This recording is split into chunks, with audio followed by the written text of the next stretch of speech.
আসসালামু আলাইকুম রহমতুল্লাহ বরকাত। সম্মানিত দেশবাসী, আমি cancer specialist doctor SM. Sarwar. বিশেষ করে আপনারা জানেন যে সারা ওয়ার্ল্ডের ডাক্তারদের বক্তব্য হলো ক্যান্সার হলে আনসার নেই। ক্যান্সার হলো একটি মরণবিধি। ক্যান্সার হলে সাময়িকভাবে চিকিৎসা দেওয়া হয়, একসময় ক্যান্সারের মৃত্যু হয়, এটাই মেনে নিতে হয়। এবং চিকিৎসা খরচ প্রতি মাসেই 2 থেকে 3 লক্ষ টাকা খরচ, এবং একসময় লিভার ট্রান্সফার বা বোন মেরু ট্রান্সফার করতে 70 লক্ষ থেকে 1 কোটি টাকা খরচ।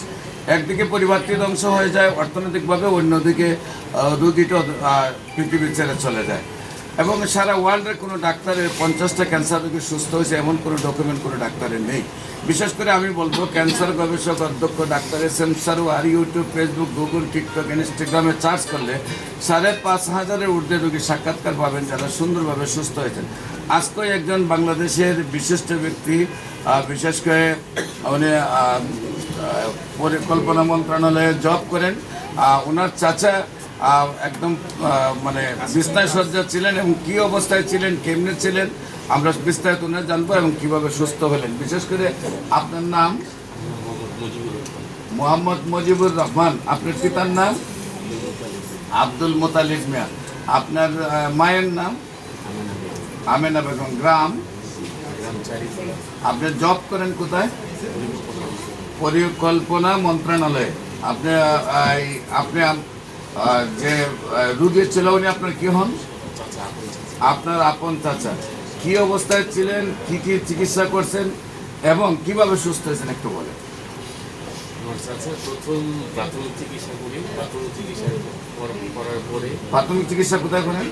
ডাক্তার মুস্তাফিজুর রহমান, যেখানে ক্যান্সার ধরা পড়ে পরীক্ষা নিরীক্ষা করে। ডাক্তার মুস্তাফিজুর রহমান, উনি কোথায় বসেন? ধানমন্ডি পপুলারে। ধানমন্ডি পপুলারে দেখাইছে। বাংলাদেশের মধ্যে উনি অ্যালোপ্যাথির মধ্যে ওনার চিকিৎসাটাই টেস্টে সবচেয়ে ভালো।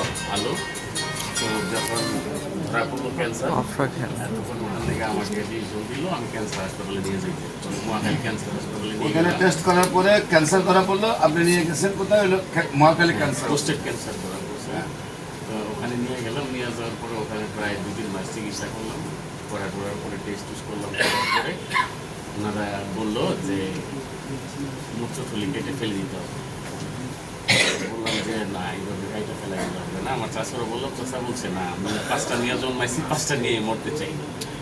তো হঠাৎ করে আপনার এই ফেসবুক, ইউটিউবে পাইলাম, আমি পাওয়ার পরে আপনার শরণাপন্ন হচ্ছি।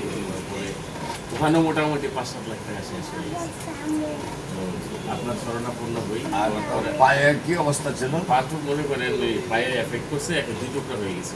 পাটা ভেঙে 2 টুকরা হয়ে গেছিল। পরে আমি আবার আপনার পরামর্শ দিলাম, কুম্ভ হাসপাতালে 1 মাস রাখলাম। রাখার পরে পাও ইনশাল্লাহ ভালো অপারেশন হয়েছে, পাটা জোড়া নিছে।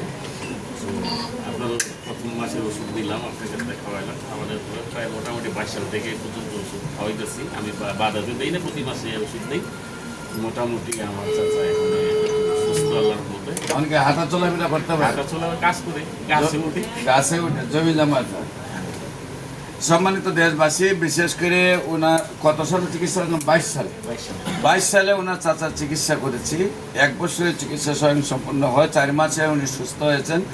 আর যে পাটা ভেঙে গিয়েছিল, ক্যান্সারে একদম আলাদা হয়ে গেছিল, তারপর আল্লাহ রসের সম্বন্ধে এই পা নিয়ে এখন গাছে উঠতে পারে।